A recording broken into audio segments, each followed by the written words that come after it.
Out of an original class of 18 ODU students in spring 2011, 5 students came together in summer 2011 to curate a show at the Chrysler Museum featuring works from the Chrysler's Garbage Collection and ODU's Gordon Collection of Self-Taught Art. The Garbage Collection features 18th and 19th century folk art.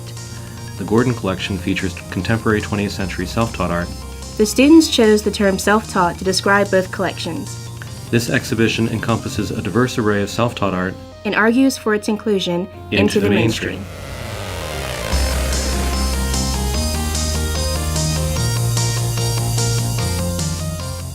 In the most basic terms, self-taught art is art done by anyone who lacks the formal academic training, whatever that might be during the time period. It's a passion that they have that they're going to do no matter what. I think some people are just born with a natural talent. Joshua Johnston, who's represented in the Garbage Collection, but not in this show, advertised himself as a self-taught genius. You kind of lack the formal training. You're not bound by the rules that some people are taught. The idea behind choosing self-taught is that it indicates the informality of the training that they've had, but it doesn't denote that their art is inferior. Background to this project extends several years. The Chrysler and Old Dominion University have had a partnership ongoing whereby we would run an introduction to the museum seminar.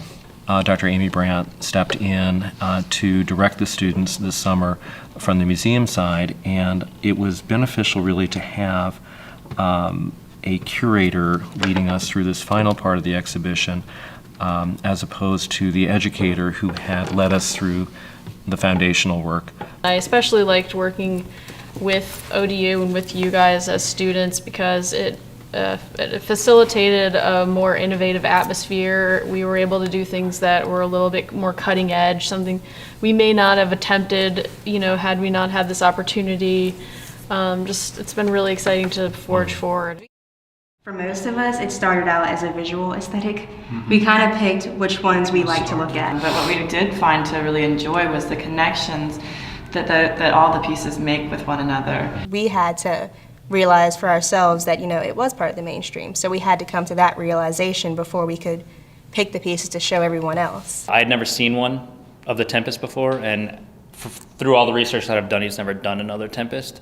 So it's nice to see an actual unique piece in existence by the artist here somewhere. No, it's not in the National Gallery, it's not in the Metropolitan Museum of Art, it's in the Chrysler Museum in Norfolk.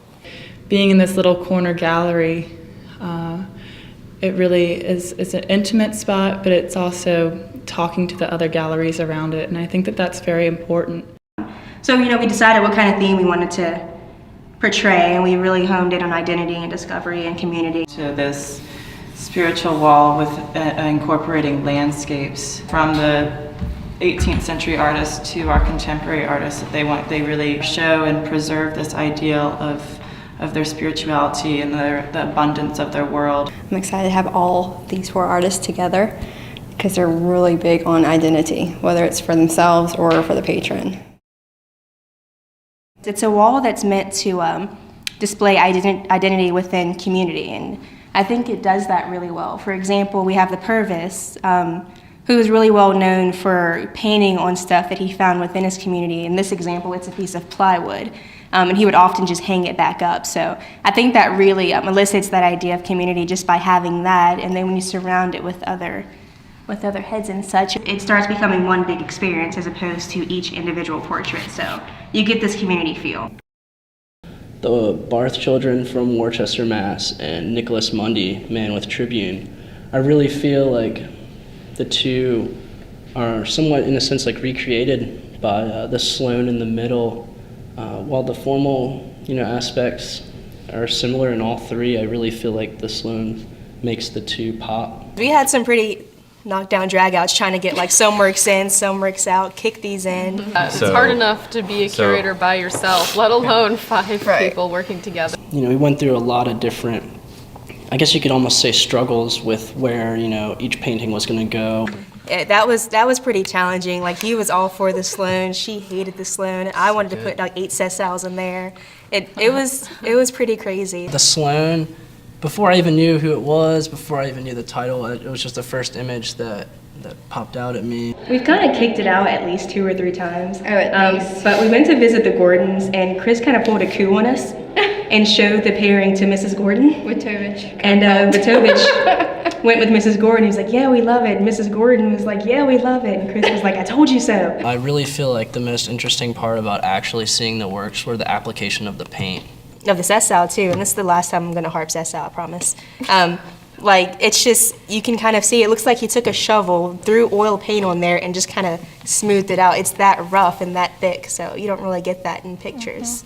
But just being able to be at the Chrysler Museum, it makes things a reality and not seem like, you know, this kind of fairy tale world of working in the museum. Getting this internship was like a dream come true, and it just validated that this is what I want to do. You don't really get that hands-on experience until maybe graduate school, or unless you kind of do it on your own. So, I mean, I'm hoping this will kind of, you know, revolutionize, if that's not too grand a word, the way, you know, that they go about it pretty much, because you need that hands-on experience. And form this little mini think tank that we have going here, batting around ideas and asking some pretty big questions.